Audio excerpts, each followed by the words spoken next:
세상을 현명하게 살아가는 지혜.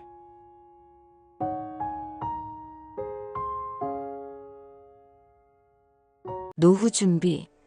아직 시간이 남았으니까 나중에 해도 되지 않을까요? 이렇게 생각하시나요? 그런데 은퇴 후의 삶은 생각보다 훨씬 빨리 찾아옵니다. 어느 날 문득 뒤를 돌아보니 남은 건 소모된 체력과 간당간당한 노후 자금뿐일지도 모릅니다. 누군가는 연금만으로 살 수 있을까?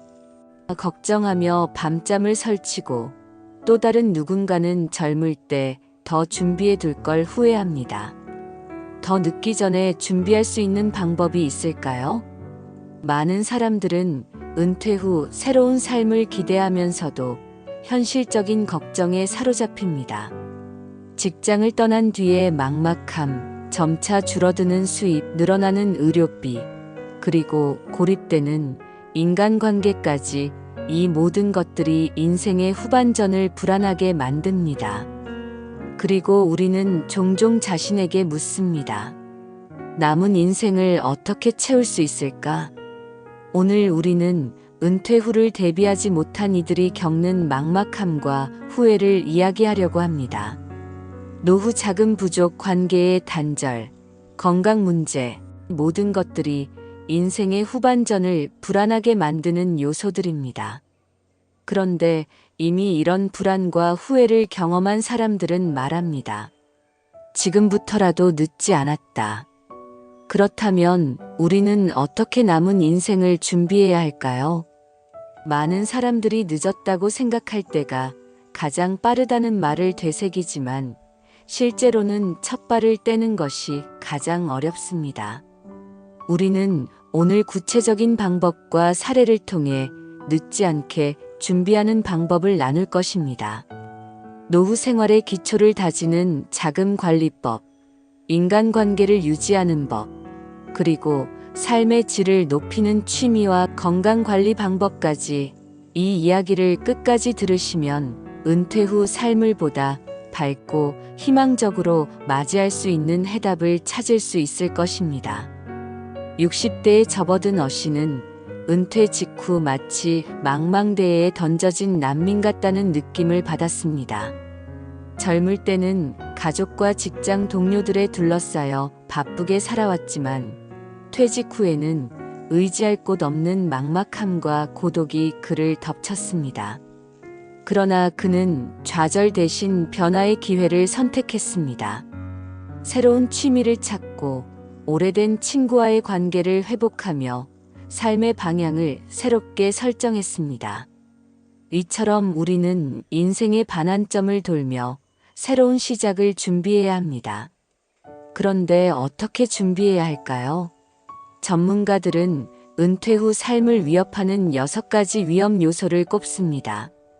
첫 번째는 연금 부족입니다.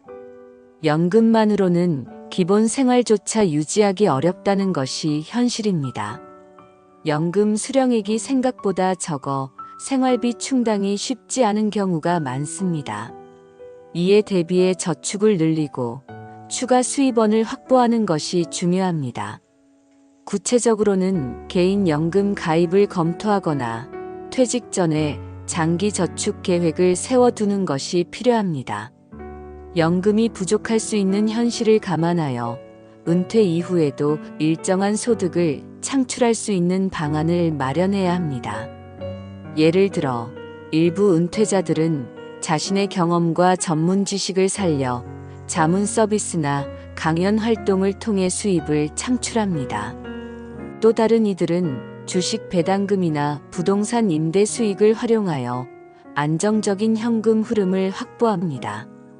노후를 대비해 저축을 늘리는 것 외에도 생활비 절감 전략을 마련하는 것이 중요합니다. 필요 이상의 소비 습관을 줄이고 현명한 예산 계획을 세우는 것이 재정적 안정을 도울 수 있습니다. 특히 고정 지출을 줄이고 자녀 교육비나 주택 유지비 등 불필요한 비용을 조정함으로써 자금을 효율적으로 활용할 수 있습니다. 또한 은퇴 후에도 지속적으로 경제 활동을 유지할 수 있도록 새로운 기술을 습득하거나 자격증을 취득하는 것도 좋은 방법입니다. 예를 들어 온라인 강의를 활용하여 새로운 직업을 준비하거나 취미를 직업으로 발전시켜 수입원을 만드는 것이 가능합니다. 이러한 준비는 경제적 자립뿐 아니라 정신적 충족감도 함께 제공합니다. 연금 부족은 철저한 준비와 다양한 수입원 확보를 통해 충분히 극복할 수 있습니다.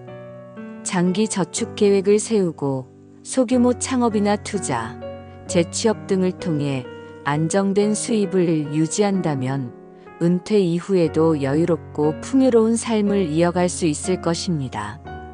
두 번째는 주택 자산 가치의 하락입니다. 집을 팔아 노후 자금을 마련하려 했던 사람들은 예상보다 낮은 매각가에 충격을 받습니다. 이는 경제 상황, 인구 감소, 지역개발 정체와 같은 여러 요인에 의해 발생할 수 있습니다. 특히 고령화 사회로 접어들면서 대형 주택에 대한 수요가 줄고 도시 외곽 지역의 주택 가치는 더욱 빠르게 하락하고 있습니다. 이에 전문가들은 필요 이상의 대형 주택을 유지하기보다 실속 있는 집으로 옮기거나 임대 수익을 올릴 수 있는 부동산을 고려하라고 조언합니다. 노후를 대비한 주택 전략은 단순히 자산 매각을 넘어서 실질적인 현금 흐름을 확보할 수 있는 방향으로 설정되어야 합니다. 예를 들어 소형 아파트로 이사하거나 도심 근처의 편리한 주거 환경을 고려함으로써 관리비와 유지 비용을 절감할 수 있습니다. 또 다른 방법으로는 주택 일부를 임대하여 월세 수익을 창출하거나 임대용 부동산을 구입해 지속적인 현금 흐름을 확보하는 것입니다. 이 외에도 주택 자산을 활용한 리버스 모기지 주택 연금 제도는 실거주를 유지하면서도 자산을 활용할 수 있는 방법 중 하나입니다.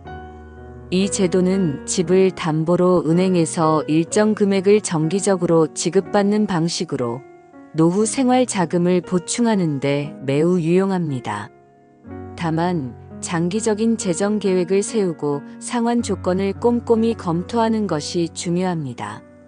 전문가들은 주택을 팔거나 임대하는 것 외에도 다운사이징 주택 규모 축소를 통해 부담을 줄일 것을 추천합니다.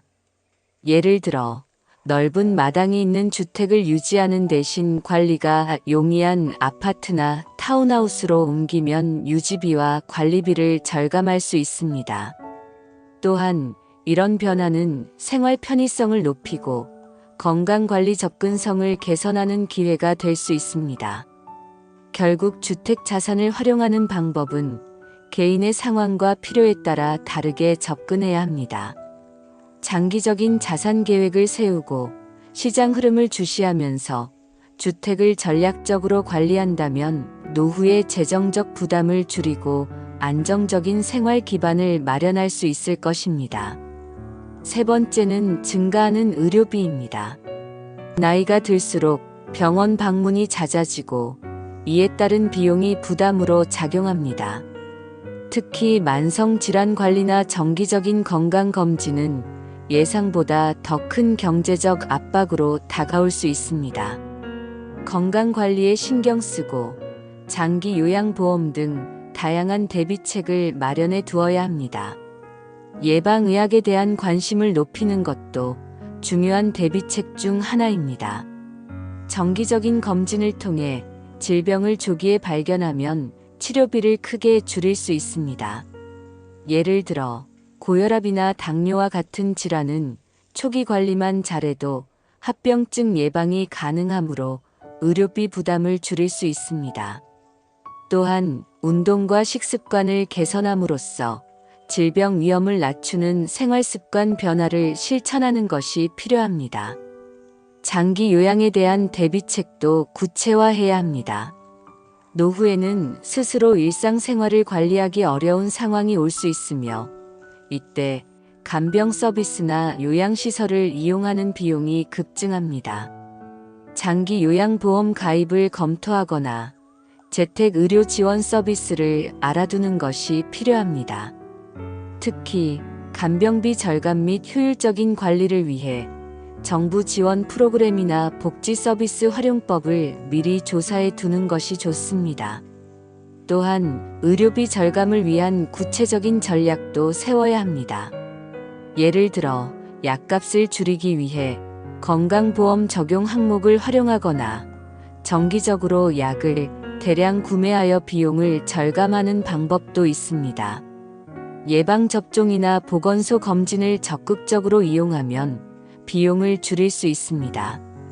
의료비 절감을 위해서는 병원을 선택할 때 비용 대비 혜택을 잘 비교하고 건강보험 외에도 추가 보험 상품을 고려하는 것이 필요합니다. 결국 의료비 부담은 철저한 사전 준비와 실천을 통해 완화할 수 있습니다. 꾸준한 건강관리, 보험 가입, 복지 서비스 활용 등을 통해 경제적 부담을 덜고 보다 건강하고 안정된 노후를 준비하시길 바랍니다. 네 번째는 간병 비용입니다.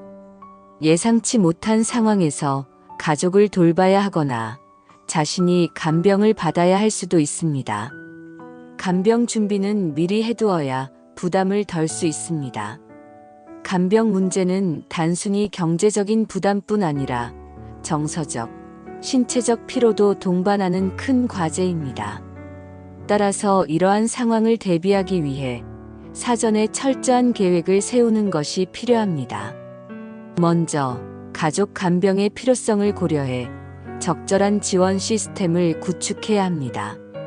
예를 들어 가족 구성원들이 간병 역할을 분담하거나 일정 기간 동안 교대로 돌보는 계획을 세우는 것이 도움이 될 수 있습니다. 또한 지역 복지센터나 간병 지원 서비스에 대한 정보를 수집해 두면 갑작스럽게 도움이 필요할 때 빠르게 대응할 수 있습니다. 간병에 대한 재정적 준비도 중요합니다. 장기 요양보험 가입을 검토하거나 추가 간병비 마련을 위해 별도의 저축 계획을 세우는 것이 필요합니다. 간병비는 상황에 따라 지속적으로 증가할 수 있으므로 이에 대비한 유동 자금을 준비하는 것이 바람직합니다. 또한 재택 간병과 시설 간병의 비용을 비교하고 각 옵션의 장단점을 검토해 두는 것이 중요합니다. 간병인 지원 서비스나 전문 간병센터를 활용하는 것도 한 가지 방법입니다. 이러한 서비스는 가족의 부담을 덜어주며 전문가의 손길을 통해 질 높은 간병을 제공받을 수 있습니다.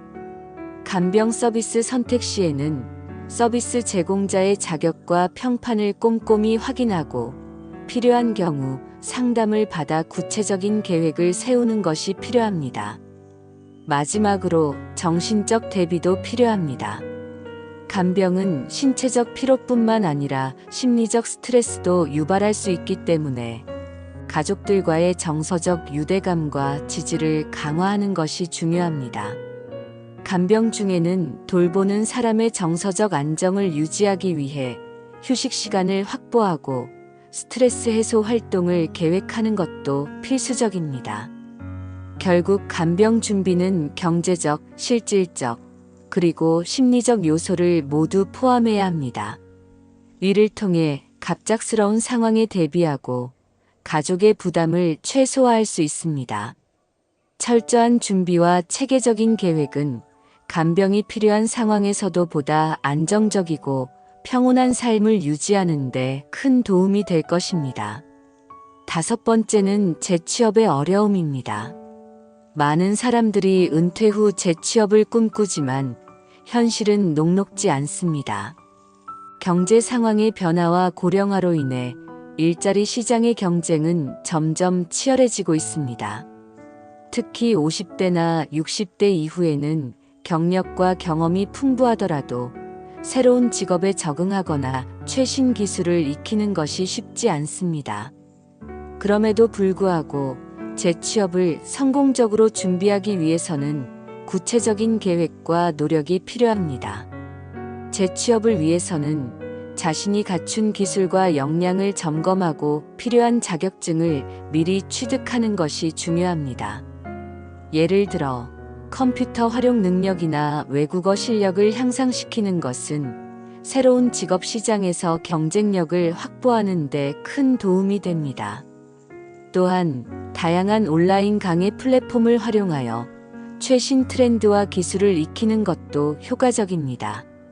재취업 시장에서 성공하기 위해서는 과거의 경력에만 의존하지 않고 새로운 분야를 탐색하는 유연성이 필요합니다. 많은 사람들이 은퇴 후에는 자신이 평소 관심 있었던 분야나 취미를 직업으로 전환하기도 합니다. 예를 들어 요리, 수공예, 사진 촬영, 상담 서비스와 같은 분야에서 창업하거나 프리랜서로 활동하는 사례가 늘어나고 있습니다. 또한 네트워킹은 재취업의 중요한 요소입니다. 이전 직장 동료나 지인들과의 관계를 유지하고 업계 관련 세미나와 모임에 참석하여 인맥을 넓히는 것이 필요합니다. 이를 통해 새로운 일자리에 대한 정보를 빠르게 얻을 수 있으며 추천을 통해 재취업의 기회를 잡을 가능성도 높아집니다. 재취업을 준비할 때는 자신의 강점과 약점을 분석하고 이에 맞는 전략을 세우는 것이 중요합니다. 이력서와 자기소개서를 최신 트렌드에 맞게 작성하고 면접 스킬을 연습하는 것도 필수적입니다. 특히 인생 경험과 경력을 강점으로 어필할 수 있는 방법을 고민해 보세요. 경험을 바탕으로 조언을 제공하거나 멘토 역할을 수행하는 직업도 고려해 볼 만합니다. 마지막으로 재취업이 어렵다면 소규모 창업이나 자영업도 좋은 대안이 될 수 있습니다. 자신만의 특기를 살려 작은 가게를 운영하거나 온라인 상점을 열어 소득을 창출하는 사례도 많습니다. 이러한 선택은 경제적 안정뿐만 아니라 삶의 만족도도 높여주는 결과를 가져올 수 있습니다. 재취업의 어려움은 철저한 준비와 유연한 사고방식을 통해 충분히 극복할 수 있습니다. 자신의 기술을 개발하고 새로운 분야에 도전하며 다양한 기회를 적극적으로 찾아보는 것이 중요합니다. 이와 함께 지속적인 학습과 네트워크 확장을 통해 미래를 준비한다면 은퇴 후에도 안정적이고 활기찬 삶을 유지할 수 있을 것입니다. 마지막으로 무직 자녀 부양입니다. 경제적으로 독립하지 못한 자녀가 노후를 더 힘들게 만들 수 있습니다. 이는 부모에게 정서적 부담뿐만 아니라 경제적인 부담까지 가중시키는 심각한 문제로 이어질 수 있습니다. 이를 방지하려면 자녀들에게 경제 교육을 철저히 하고 독립심을 길러줄 필요가 있습니다. 경제적 독립을 돕기 위해 자녀들에게 재정 관리의 중요성을 강조하고 예산 계획을 세우는 방법을 가르치는 것이 필요합니다.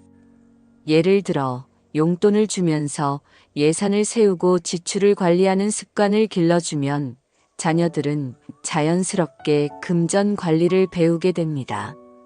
또한 아르바이트나 인턴십을 통해 실무 경험을 쌓고 경제적 책임감을 키우도록 격려하는 것이 중요합니다. 자녀의 직업 선택과 직장 적응을 돕기 위해 진로 상담을 제공하거나 필요한 교육 기회를 마련하는 것도 도움이 됩니다. 부모는 자녀와 함께 목표를 설정하고 구체적인 계획을 수립함으로써 자녀가 미래를 준비하도록 도울 수 있습니다. 이러한 지원은 자녀의 자립심을 키우고 장기적으로 부모의 부담을 줄여줍니다. 더 나아가 경제적 지원을 지속하기보다는 자녀가 자립할 수 있는 환경을 조성하는 것이 중요합니다. 자녀가 스스로 생활비를 마련하고 독립적으로 생활할 수 있는 능력을 키우도록 도와야 합니다. 예를 들어 자녀가 재정적으로 자립하기 전까지 일정 금액을 대출 형식으로 지원하거나 상환 계획을 세우는 방식으로 책임감을 심어줄 수 있습니다. 또한 부모와 자녀 간의 명확한 재정 경계를 설정하는 것이 필요합니다. 자녀가 부모의 재정적 지원에 의존하지 않고 독립적인 재정 계획을 세우도록 유도해야 합니다. 부모의 경제적 안정도 중요하므로 무리한 지원으로 인해 자신의 노후 준비가 흔들리지 않도록 균형을 유지하는 것이 필수적입니다. 마지막으로 부모와 자녀 사이의 의사소통을 강화하여 재정 문제에 대한 이해를 높이는 것이 필요합니다. 자녀에게 재정의 중요성과 현실적인 문제를 솔직하게 이야기하고 함께 해결책을 모색하는 과정에서 신뢰를 쌓을 수 있습니다. 이를 통해 자녀는 부모의 기대를 이해하고 독립적인 삶을 준비하게 될 것입니다. 결론적으로 무직 자녀 부양 문제는 사전 대비와 명확한 계획을 통해 해결할 수 있습니다. 자녀가 경제적 독립심을 키우도록 도와주면서 부모의 재정적 안정도 지키는 균형 있는 접근이 필요합니다. 이처럼 은퇴 이후의 삶은 철저한 준비가 필요합니다. 그러나 돈과 건강만 준비하면 충분할까요? 행복한 노후를 위해서는 관계의 정리가 필요합니다. 과거의 인간관계를 재정립하고 새로운 관계를 만들어 나가는 것이 중요합니다. 은퇴 이후의 여유 시간은 자신만의 취미를 개발하고 좋아하는 활동에 몰두할 수 있는 기회입니다. B씨는 퇴직 후 요리를 배우기 시작했고 지금은 마을 사람들에게 요리 강습을 하며 활기찬 일상을 보내고 있습니다. 이렇게 자신의 재능을 활용하여 사람들과 교류하고 새로운 기회를 찾는 것은 노후를 더욱 풍요롭게 만듭니다. 누구나 인생의 반환점에서 후회와 두려움을 느낄 수 있습니다. 하지만 가장 중요한 것은 지금부터 시작하라는 것입니다. 돈, 건강, 관계, 취미, 이 모든 것을 천천히 준비하며 인생의 마지막 장을 풍요롭게 채워 나가세요. 그 과정에서 우리는 과거의 실수를 되돌아보고 앞으로의 선택에 대한 현명함을 더할 수 있습니다. 나이가 들수록 우리는 조금 더 여유를 가지면서 자신만의 색깔로 살아가야 합니다. 자주 웃고 더 많이 사랑하며 새로운 것을 배우는데 주저하지 마세요. 새로운 취미나 관심사를 탐색하면서 자기 자신을 재발견하고 삶의 의미를 더 깊게 느낄 수 있습니다. 인생의 후반전을 멋지게 살아가는 방법은 결국 우리의 태도에 달려 있습니다. 변화와 도전을 두려워하지 말고 오히려 그 과정을 즐기는 자세가 필요합니다. 주변 사람들과 관계를 돈독히 하는 것도 중요합니다. 친구나 가족과 시간을 보내며 소소한 행복을 나누는 것이 삶의 질을 크게 향상시킵니다. 또한 자원봉사나 지역사회 활동에 참여하여 새로운 사람들과의 교류를 통해 사회적 연결을 유지하는 것도 도움이 됩니다. 이러한 경험들은 외로움을 덜어주고 정신적인 안정감을 제공합니다. 지금 이 순간부터 행복한 노후를 위한 준비를 시작해 보세요. 인생은 소풍과 같습니다. 중요한 것은 그 소풍을 얼마나 즐기느냐에 달려 있습니다. 잠시 쉬어가는 것도, 주변의 풍경을 바라보는 것도 소중한 경험입니다. 하루하루를 감사한 마음으로 살고 남은 시간을 가치 있게 만들어가는 것이야말로 진정한 행복의 비결입니다. 남은 여정을 향해 자신만의 걸음으로 나아가 보세요.